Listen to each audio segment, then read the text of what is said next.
Kula badhe matur teng jenengan, kula niku takorup sanget kalian kalimat-kalimat sing disusun kalian Rasulullah sallallahu alaihi wasallam. Terus ngeten maknane mizan niki. Mizan itu wonten kalih, timbangan ada kalih. Timbangan pembanding. Jadi misalnya saya punya amal buruk banyak. Ya amal buruk banyak, terus ada amal baik banyak. Sebetulnya amal buruk itu mudah sekali talasat. Talasat itu hilang, nggak dinilai sama Allah. Karena kebetulan buruk itu nggak ada. Ini ilmu kelas hakikat di rumah balik. Rumah nggak ada salah paham gitu. Amal buruk itu banyak yang nggak ada. Amal baik itu ada tanpa kita mengamalkan. Irwono sekali sampean salah paham bahaya. Misalnya begini, sampean saya beri contoh. Ada orang mengatakan Isa itu Tuhan. Hakikat Isa Tuhan itu ada enggak? Enggak ada kan? Batu Tuhan juga enggak ada.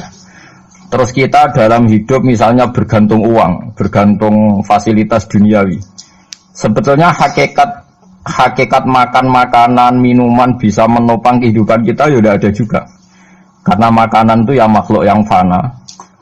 Ilmu yang diciptakan manusia itu ya makhluk yang sama-sama fana. Yang hakikat ada yang tidak mungkin hilang abadal abad selamanya lama, meskipun nanti setelah akhirat selesai pun, itu hanya la ilaha illallah, bahwa yang berperan, yang aktif, yang al-fa'ilul mukhtar, pelaku sejarah, pelaku apa saja hanya Allah Subhanahu wa ta'ala. Sehingga kenapa ini kelirunya orang Khawarij? Sehingga kenapa orang yang dalam hidupnya pernah meyakini la ilaha illallah secara ikhlas dan benar. Saya ulang lagi. Satu kali pun orang dalam hidup pernah meyakini la ilaha illallah secara ikhlas dan benar. Itu mbok atusan taun ning gone neraka, tetap nanti itu masuk swarga. Mergo kebatilan yang ia lakukan itu dianggap tidak ada. Kenapa dianggap tidak ada? Memang hakikat kebatilan itu tidak ada. Yang ada adalah la ilaha illallah. Itu enak nglakoni barang batil. Barang batil itu tidak ada. Makanya disebut dalam Quran qul ja'al haqqu wa ma yubti'ul batilu wa ma yu'id. Yang ada di dunia dan akhirat itu hanya barang hak. Yaitu Allah itu wujud, Allah itu pemeran utama, Allah itu segala-galanya. Lainnya itu barang batil. Barang batil itu barang yang enggak ada tapi oleh manusia yang salah dianggap apa? Ada. Nah, sehingga barang batil ini sekali Allah menghendaki kalimat la ilaha illallah itu sampean baca secara ikhlas, itu barang-barang batil yang pernah kita lakukan itu otomatis hilang. Tanpa dihilangkan pun barang itu tidak pernah ada. Itu disebut barang apa? Disebut barang apa? Batil.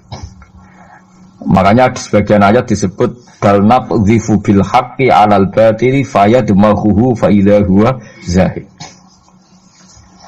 Niki ilmu kelas tinggi. Sehingga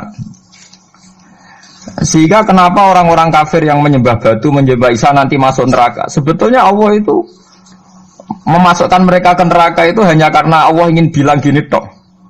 Sudah ya kamu di neraka saja. Kamu kan menuhankan batu, menuhankan Isa, ya silahkan minta tolong Tuhan kamu, itu saja. Artinya andikan mereka betul-betul yang dituhankan itu Tuhan, Allah juga senang kalau itu menjadi rival. Dia menjadi rival Tuhan maksudnya, yang bisa menselamatkan. Niki rungokno nggih mumpung sampeyan rong ning akhirat. Mboten niki ijazah kula nu mujarab tenan. Kata Imam Ghazali kula nu jeling tenan. Kenapa Imam Ghazali disebut Hujatul Islam? Sama nak kepen syukur iku gampang. Duwe ra duwe, utang wakeh, jatuh tempo, bojo wani, anak kecewa di bapak kowe, terus mentek ngamek kowe. Niku jari Imam Ghazali kena sekarang nikmat moroe kuburan. Moro kuburan terus kamu berkeyakinan bahwa semua yang sudah mati itu sangat-sangat berkeinginan hidup meskipun hanya 1 jam. Wong sak donya mulai Nabi Adam nganti saiki kabeh berharap dihidupkan lagi meskipun 1 jam karena ingin membenahi kalimat tauhid la ilaha illallah. Lah kowe iku jek urip. Kowe iku jek urip. Berarti wong sak miliar-miliar sing wis mati iku iri mbek kowe, mergo kowe ijek urip. Nah, berarti terus kowe syukur, ya Allah, apapun masalahnya di dunia saya ini hilang semua mergo kula ijek urip. Kula baleni malih. Dengan demikian kowe muni alhamdulillah aku fasih. Piye wae kowe iku duwe nikmat rupa-rupane urip yang sangat diingini oleh Firaun sekalipun, oleh Namrud, oleh Qarun, orang-orang miliarder dulu, itu sangat berkeinginan sing jenenge urip. Lah kowe nyatane sakniki napa? Iki urip. Dadi ini luar biasa, paham napa? Luar biasa. Ini tak warai ilmu tauhid itu. Terus nanti setiap saya ngaji setelah selesai sampean baca dijiwai. Sebab itu ketika orang kafir dimasukkan neraka itu sebenarnya Allah itu hanya bilang gini, wakilat usyrakaakum fada'auhum falam yastajibu lahum wa ra'awul adab. Tidak apa-apa, kamu sekarang masuk neraka, kamu tidak menuhankan saya. Kamu minta tolong sama Tuhan kamu. Nah, ketika demikian kita pernah menuhankan yang paling ekstrim tentu menuhankan Yesus atau menuhankan batu, menuhankan dewa-dewi. Atau mungkin Tuhan di bawah itu ya kita menuhankan uang, menuhankan sebab, menuhankan jabatan, macam-macam sehingga mengalahkan Tuhan sejati Allah. Terus mereka minta Tuhan-Tuhan itu supaya menolong. Walhasil akhir cerita itu wadolla anhum ma kanu yaftarun wadolla ankum ma kuntum tasubun wadolla anhum ma kanu yaftarun itu di Quran diulang-ulang dengan beberapa redaksi. Akhirnya hilang apa yang kalian kira ada. Oke, akhirnya hilang apa yang kira kalian ada. Misalnya kita mengatakan bahwa hidup itu harus makan, harus minum. Ternyata nanti di akhirat tanpa makan, tanpa mikun orang hidup. Makanya itu hebatnya ulama, hebatnya ahli sunnah, hebatnya nabi. Nabi itu orang mukmin itu dilatih. Kalau lesu ya makan, kalau ngantuk ya tidur. Tapi kita diajari ada makhluk hidup yaitu malaikat yang tidak makan, tidak tidur. Paling tidak meskipun kita itu kalau nggak makan lemes, kita tetap tidak mengatakan tanpa makan makhluk pasti mati, karena kita berkeyakinan diberi akidah ada makhluk yang namanya malaikat nggak makan nggak minum tapi hidup. Sehingga meskipun kita mengalami kalau nggak makan itu mati, tapi tetap menyisakan satu keyakinan bahwa makan itu tidak syarat hidup. Buktinya malaikat nggak makan hidup. Paling tidak dengan keyakinan itu kita tidak mendewa-dewakan harus makan. Nah, itu cara-cara Nabi mengajarkan kita. Paham gitu. Terus ini saya ulang-ulang. Makanya disebut wadolla anhum. Apa yang mereka kira ada itu dari awal tidak ada. Ya, apa yang mereka dikira ada nanti di akhirat tidak ada. Lah sing ada itu tetap nopo alhamdulillah. Makanya ketika nanti orang masuk surga da'wahum fiha subhanakallahumma wa tahiyyatuhum fiha salam wa akhiru da'wahum alhamdulillahi rabbil alamin. Ini penting kalau aturakan. Terus sakjane salah niku ora dikepenak. Itu sebabnya kenapa orang yang kafir mulai cilik sampai tua ketika meh mati kok nglafadzna la ilaha illallah, satu kalimat ini akan menghapuskan kekafiran di masa lalu. Kenapa kok bisa hapus? Karena kekafiran yang masa lalu itu omong kosong semua. Ya toh mengatakan Isa Tuhan ya omong kosong, malaikat Tuhan ya omong kosong. Ini omong kosong semua. Barang itu kalau hakikatnya kosong hilang karena tidak ada bukti memang tidak benar. Itu kan gampang untuk menghilang. Itu padha karo wong mending ini. 3 miliar ambek 3 miliar. Iku padha karo 5 rupiah. Bariku gremeng meneh. 1 triliun mbek 1 triliun padha karo 500 rupiah. Omongan gremeng itu kan ya wong edan itu kan. Berarti saurip-uripe muni Isa pangeran ya edan. Muni liyane pangeran itu kan omongan ra penting semua. Meskipun disebut tuh miliar triliun tapi kan cara guru biji busak kan gampang dobong ae wong ndak.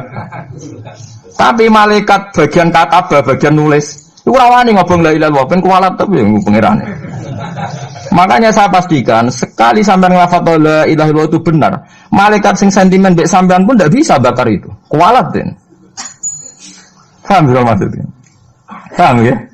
Jadi jelas guys niki kenapa kalimat itu begitu dikjaya. Paham ya? Begitu dikjaya. Lah soal kita ngalami di zaman akhir. Orang lafadzkan kalimat itu dianggap bid'ah terus tukaran. Ya kita semua ngalim bingung kalimat itu salah apa dianggap napa bid'ah. Wong kalimat disifati thayyibah sing lafadzno dihukumi nglakoni bid'ah. Lah sing diarani bid'ah ya ora trimo pisan, malah gawe hadis palsu. Fadilail wiridani malah malsu hadis. Sajane cara padha warase ngoten ora perlu debat bulet ngoten. Padha warase lannya kono nganggo kapasitas ulama, kita pakai kapasitas apa? Ulama, terus kita diskusi baik-baik. Di kula baleni malih nggih. Kenapa kalimat thayyibah disebut kalimat baqiyah? Dalam istilah Quran wal baqiyatus sholihat. Baqiyah itu sesuatu sing abadi. As-sholihat itu sing layak, sing apik, sing selalu duwe eksistensi. Soleh maknane layak. Layak iku mergo wujud. Ya kula baleni malih tak wari filsafat ilmu hakikat. Sing darani layak ku sitok mergo wujud. Nak barang ora wujud itu jenenge dilafatno tapi mboten layak. Jadi barang ana sing dilafatno tapi ora layak, ana sing ora usah dilafatno tapi wis layak disebut sholihat. Saleh maknane apa? Layak atau punya eksistensi. Misalnya begini ya, kula tak warai ya ben sampean nang lafatno la ilaha illallah niku benar. Ketika manusia itu menganggap yas'umu maknanya menganggap itu sesuatu tidak ada tapi dianggap nopo ada, itu jenenge menganggap. Ketika manusia itu menganggap bahwa tidur itu penting, kalau orang tidak tidur itu maka dia akan lemah, kalau orang tidak makan itu dia akan mati. Sebetulnya semua ilmunya manusia itu menganggap, karena diulang-ulang oleh satu kejadian, kalau nak gak mangan itu lesu, nak gak turu itu lemes, terus dia menganggap kalau gak tidur itu orang mati, kalau gak makan itu orang mati. Itu ilmu yang dikatakan oleh para ahli hakikat hanya menganggap itu sah, karena anggapan manusia salah itu sah, keliru ya sah, benar ya sah, tapi ya hanya anggapan. Tapi dalam ilmunya Allah Ta'ala sing abadi, kehidupan itu tidak bersyarat makhluk itu harus makan, dan Allah bisa membuktikan itu lewat Allah menciptakan apa? Malaikat. Nah sehingga semua ilmu selain ilmu hakikat itu dalam bahasa ilmu hakikat disebut kita menganggap, kita merasa tahu. Bukan saya tahu, tapi saya merasa tahu. Nah, liane kalimat la ilaha illallah itu semuanya begitu. Kita merasa tahu bahwa kira-kira begini, kita melihatnya begini. Tapi sing hakikat, sing gak bisa dibatalkan bahkan oleh malaikat sekalipun, niku namung kalimat la ilaha illallah. Nane disebut kalimatu haqqin 'alaiha nahya wa 'alaiha namut wa 'alaiha nufatu insyaallah taala minal amin. Karena yang dikatakan hidup itu roh. Roh itu tidak butuh makan. Ketika jasad itu mati, hancur, itu rohnya kan masih hidup. Dia pindah di alam ulya sana. Roh itu hayat itu dari kata roh. Roh itu maknanya hidup, hayat maknanya hidup. Roh dan hayat ini satu sistem yang kita tidak tahu, yang tahu hanya Allah. Ini tidak butuh makan. Sing butuh makan, butuh utang, butuh bodoh itu jasad. Paham ya? Roh ora tau utang, ora tau gadekne BPKB, paham ya? Tidak melok-melok dia. Makanya ketika jasad kakean pola itu roh nyesal. Kok ngatasnamakan saya demi hidup sampai direwangi utang-utang wong, direwangi uripe bulet. Toh saya bisa hidup tanpa hutang. Lah iku manusia iku aneh. Makanya disebut alam rohaniin itu sudah. Nah, ketika kita mati itu kan yang mati itu jasad. Jasad itu mati, rohnya sowan Allah. Tapi kita secara bodoh mengatakan kita mati. Loh, yang mati itu siapa? Hanya jasad kita, roh kita tidak mati. Yang sowan Allah itu roh kita. Tapi kita bilang kita mati. Ya berarti kita bilang kita mati, ya kita mati. Menurut bahasa manusia, kalau kita sudah tidak ambekan, tidak makan, tidak minum, disebut kita nopo mati. Tapi alhamdulillah kita ini mukmin, meskipun bahasakan kita mati terus bahasano mungkin-mungkin disepunten pangeran niki ruhe nembe sowan, mungkin diwelas. Intine dene ramuni mati. Paham ya? Makane malaikat ngrungokno pidatone kiai sing lepas jenazah yo bingung. Perkarane dilepas niki pun mati, mboten saged napa-napa, ra iso njuk sepuro jenengan, ra iso salat, monggo kita salati. Iki sedongakno sakniki ruhe sowan pangeran mungkin selamat. Jare mati, jare sowan. Sowan kan artinya mlaku-mlaku sowan kan. Nah, tapi misalnya mbok bahasano nganggo ilmu sing ekstrim kados kula, nganggo ilmu kelas berat kan malah diguyungake. Bahwa jasad ini mati, ini tidak penting karena jasad rohnya masih hidup. Maka kita tidak perlu nyolati mayit karena tidak pernah ada mayit, karena rohnya masih hidup. Wah, kan jaga pedan bareng kan. Makanya sebaiknya orang ilmu hakikat itu tidak perlu jadi kiai, pokoknya kayak kula jadi ulama tapi rasa jadi nopo. Ya, jadi kiai sampai anak sing ora paham detail-detailnya alam roh sampai alam nopo? Alam nopo? Jasad. Nah, itu keliru itu penting karena kalau tidak keliru itu tadi. Paham sih kalau maksudnya. Nah, itu disebut. Nah, kalau sama tanya, lalu roh itu gimana Gus? Ya nggak ada jawabannya. Wong Rasulullah saja yang orang paling pinter di dunia, orang paling tahu wa yasalunaka anir ruh kulir ruhu min amri rabbi. Roh itu urusannya pangeran. Makanya kalau sekarang sampean pertanyaannya gini. Waktu gale guyonane Siti Jenar. Siti Jenar itu ya ono pinter, ya ngawur tapi ono pinter. Dene iku ora tau salat. Sing salat ruhe jare. Dadi ora tau sujud, sing sujud jare ruhe. Yen darani wali songo iki goblok. Wali songo iki gobloke ra karuan jare Siti Jenar. Wong ton salat, bathuke nganti ngecap jare Siti Jenar. Lah nek sing ngecap bathuke sampean fisik iku hancur, pas ketemu Allah seksine apa? Jare Siti Jenar ke jangan ketemu pintu. Kok jasad kita ini hancur. Misalnya kayak ngandalo batuk ngecap, jasad ini kan hancur. Sing bogo sowan pangeran rohem. Roh iku wis kon sujud ae ora usah awam. Lah akhire nak wae salat terus meneng ae jare wis salat. Sing ada teng pintu-pintu ni. Nah sing mung syariat terangno ora iso. Rata-rata kiai syariat kan ra pinter hakikat. Mau ngamuk ngono to murtad kowe. Nah nek ngamuk. Hasil wong syariat kan apa? Ngamuk. Ngamuk ono seresan rangno ngamuk. Ya akhirnya gak sambung kan. Saya pastikan ajaran Kak Siti Jenar itu sesat. Sesatnya adalah wali-wali yang alim, termasuk wali songo yang alim itu bilang begini. Ketika bathuk kita dikokon sujud ning pangeran, kita sujud itu sebetulnya bukti bahwa fisik kita itu tunduk sama perintah roh. Karena roh kita sujud, roh ini menyuruh fisik kita juga ikut sujud. Jangan jadikan fisik ini rivalnya roh. Itu kita gobloknya Siti Jenar. Kalau roh kamu sujud, fisik kamu tidak sujud, namanya rivalitas. Berarti kowe di jisim, duwe wadak sing ora nurut roh. Berarti rivalitas. Lalu jasad kamu itu sing mimpin sapa kok gak nurut. Lah ini mulane sing rada-rada Siti Jenar tobat mulai detik ini Pak. Karena ya mboten tak jak mikir sampean paham ya. Jadi ini permainan ilmu kelas tinggi paham ya. Kayaknya enggak tahu mikir toh. Lah diwarai kok ben kok alhamdulillah aku fase. Paham ya? Paham ya?